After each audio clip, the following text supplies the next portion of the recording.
Once upon a time, the news was a big money business. Now some journalists are banking that small amounts of money donated by large numbers of concerned citizens can save their profession.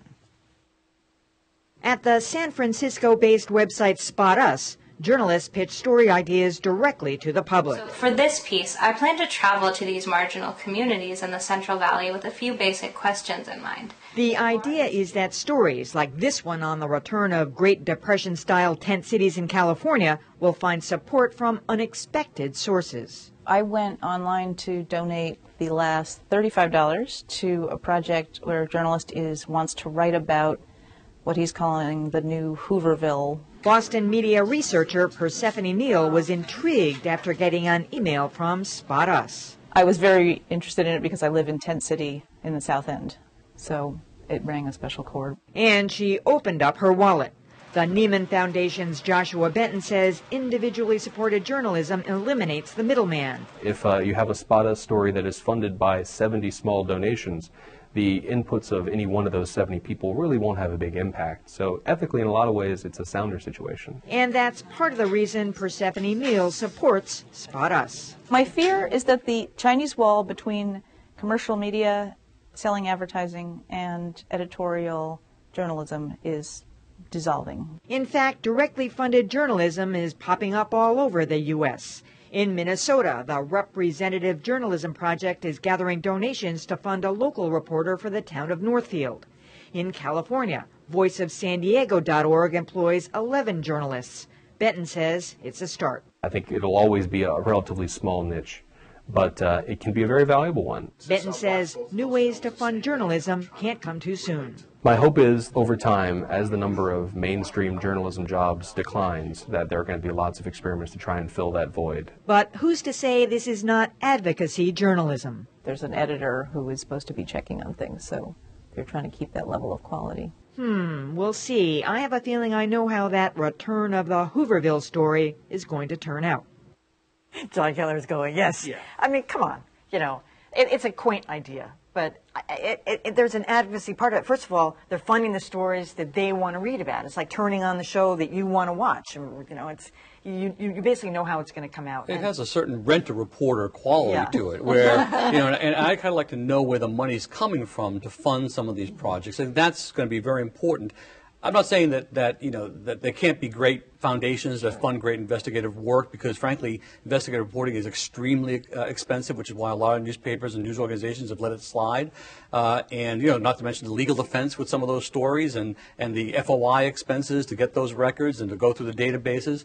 But you know, it's going to be a question of having a company A fund an investigation about company B, and having 500 employees donate individual sums to a foundation to fund it. We need to know that. Yeah, I mean, that is potentially problematic. There's no question about it. In theory, I think this is terrific. I say let a million flowers bloom.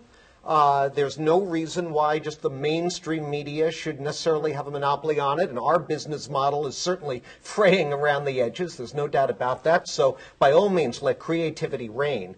But as you indicate, I went on spot.us and looked at that full video of that journalist, and she's talking about, oh, these they used to call them Hoovervilles, now they're Bushvilles. I didn't hear anything about Barney Frankvilles. So I wonder about how comprehensive and non-ideological her reporting will really be. We'll see what she finally comes up with. But the bigger danger, and you hinted at this, is the slippery slope of media being totally tailored to our own biases, whereby we'll get all our news on a handheld device, and if you're conservative, you'll get it from this 100 news sources. If you're liberal, the other 100, and there's no common denominator anymore. That would be a terrible development. And in fact, that's something of what we saw during the election. There was a huge echo chamber, and that was part of the problem of trying to get people to talk to each other across the way.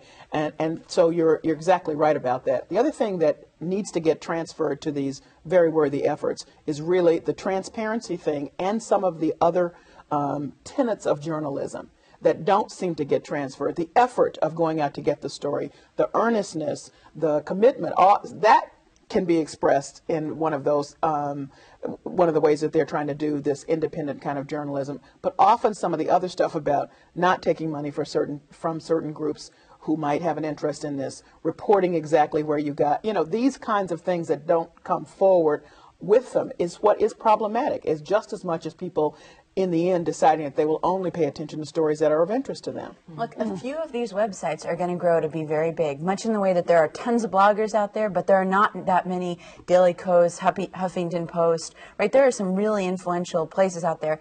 And I think, I'm not so sure about the sponsor a story idea, but a lot of these places are sponsored by, sort of a patchwork of contributions and big foundations. I mean, much in the way public television is. I mean, MacArthur Foundation, the Knight Foundation, half the scientific research in this country would not be done. Maybe it's not half, but if it weren't for the Howard Hughes Medical Institute.